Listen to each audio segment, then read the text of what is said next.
మూవీకి కలెక్షన్స్ ఎన్ని వచ్చాయని ముఖ్యం కాదు, అలాగే మూవీకి బడ్జెట్ ఎంత పెట్టాం అనేది కూడా ముఖ్యం కాదు. మనకి ఫైనల్ గా కావాల్సింది ఈ మూవీకి బ్రేక్ ఈవెన్ అయ్యిందా లేదా, పెట్టిన బడ్జెట్ వెనక్కి వచ్చిందా లేదా, కొన్న డిస్ట్రిబ్యూటర్లు అందరూ లాభపడ్డారా లేదా, ఇదే మనం అయితే చూస్తాం. నాకు తెలిసినంత వరకు గత 2 years లో రిలీజ్ అయిన ఏ పాన్ ఇండియా మూవీ కూడా బ్రేక్ ఈవెన్ అనేది కంప్లీట్ అయితే కాలేదు. ఏదో ఒక చోట ఒక దేవరా మూవీ తప్పితే. దేవరా మూవీ రిలీజ్ అయిన తర్వాత అటు ఆంధ్రప్రదేశ్, తెలంగాణ, ఆంధ్రప్రదేశ్ లో మొత్తం ఒక 5 ఏరియాలు అండ్ అలాగే Karnataka and Kerala, north India and overseas ప్రతి ఏరియాలో కూడా బ్రేక్ ఈవెన్ అయ్యింది. పెట్టిన అమౌంట్ కి ప్రాఫిట్స్ తీసుకొచ్చింది. ఫర్ ఎగ్జాంపుల్ ఆంధ్రప్రదేశ్ అలాగే తెలంగాణలో వచ్చేసి దాదాపు 120 కోట్ల కొంటే 112 కోట్లు కొంటే దాదాపు 162 కోట్ల వరకు అయితే కలెక్ట్ చేసింది. అంటే దాదాపు 40 కోట్ల ప్రాఫిట్ చూసాడు అక్కడ. అండ్ అలానే ఓవర్సీస్ దాదాపు 5.5 మిలియన్స్ కమ్మితే దాదాపు 6.1 మిలియన్స్ అయితే కలెక్ట్ అయితే చేసింది. అక్కడ దాదాపు 500 కి వరకు అయితే లాభాలు చూసారు. నార్త్ ఇండియాలో వచ్చి ఎటువంటి ప్రమోషన్స్ కూడా లేకుండా దాదాపు 80 కోట్ల నెట్ అయితే చూడడం అయితే జరిగింది. అలాగే కేరళలో వచ్చేసి దాదాపు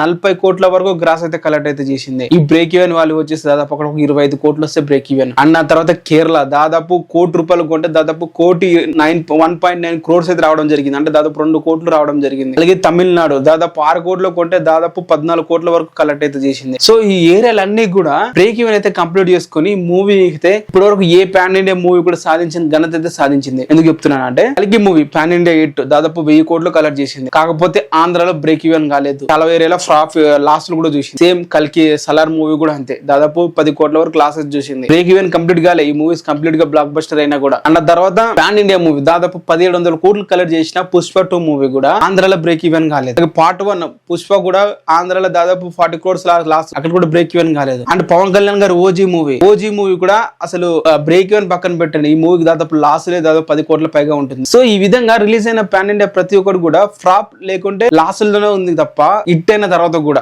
దేవరా మూవీ హిట్ అయిన తర్వాత ప్రతి ఏరియాలో కూడా బ్రేక్ ఈవెన్ కంప్లీట్ చేసుకొని ఏ హీరో సాధించిన ఘనత అయితే సాధించింది ఈ పాన్ ఇండియా హీరోలో. గేమ్ చేంజర్ అంటారా, అవి ఆల్రెడీ ఫ్లాప్ అయినాయి కాబట్టి వాటిని కన్సిడర్ చేయట్లేదు. మరి మీరేమంటారు దీని మీద కింద కామెంట్ చేయండి. కొత్తగా వీడియో చూస్తున్నట్లయితే సబ్స్క్రైబ్ అయితే చేసుకోండి. ఇలాంటి ఇంట్రెస్టింగ్ వీడియోస్ నేను చేస్తూ ఉంటాను.